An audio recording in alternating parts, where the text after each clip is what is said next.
හරි. අයිබෝන් කියන මම පිළිගන්න. අපි අද කතා කරන්නේ මූලික භෞතික රාශි ගැන.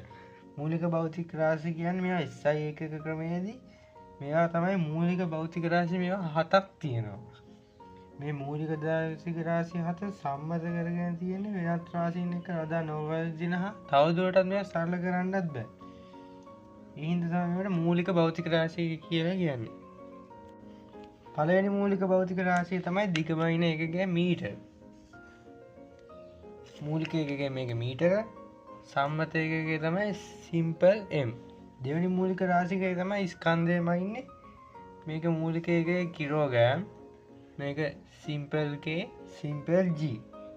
තුන්වෙනි මූලික භෞතික රාශිකය තමයි කාලයම ඉන්නේ. තප්පරයට. මේක සිම්පල් s.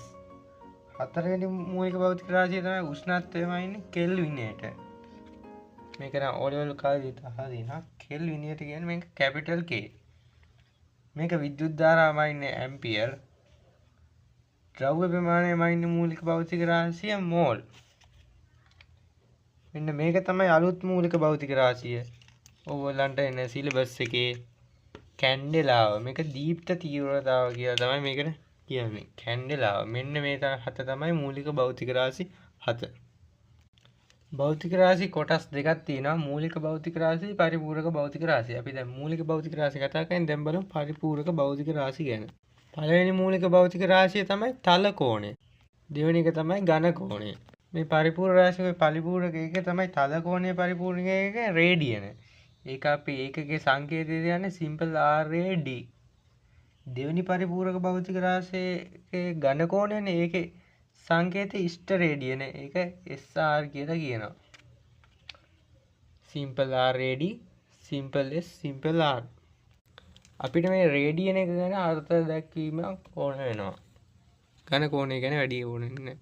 රේඩියන් කියන්නේ කැමැති අරයක් සහිත වෘත්තයක ඒ වෘත්තයේ අරයට සමාන ඡාප දිගක් ගන්න ඕනේ. මේකේ මේ R කියන ඡාප දිග තියෙන්නේ.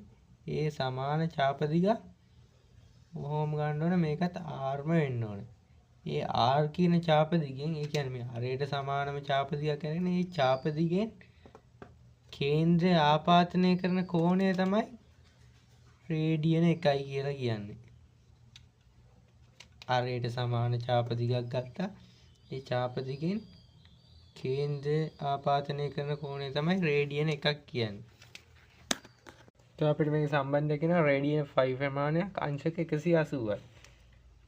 රේඩියන 5 කියන්නේ වෘත්තයේ මේක කියන්නේ ඒ වගේ ප්‍රමාණයක් අංශක 180.